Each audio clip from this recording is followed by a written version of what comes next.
जर तुम्ही Malvan trip plan करत असाल तर ही रील तुमच्यासाठी। सकाळी लवकर उठून आम्ही निघालो निवती बीचच्या दिशेने। फायनली बोटने आमचा तो 2 तासाचा प्रवास चालू झाला।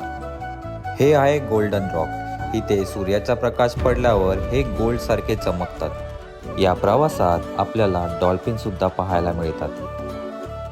हे आहे पोर्तुगीज कालीन लाईट हाऊस, जे 1800च्या काळात बांधण्यात आलं होतं। नंतर आपल्याला पाहायला मिळतं ब्रिटिश कालीन न्यू लाईट हाऊस, जे 1931 मध्ये बांधण्यात आलं होतं। लाईट हाऊसच्या इथेच आपल्याला पाहायला मिळते म्हातारीची चूळ, म्हणजे समुद्राच्या लाटेच्या प्रेशरने तयार झालेला एक पाण्याचा फवारा।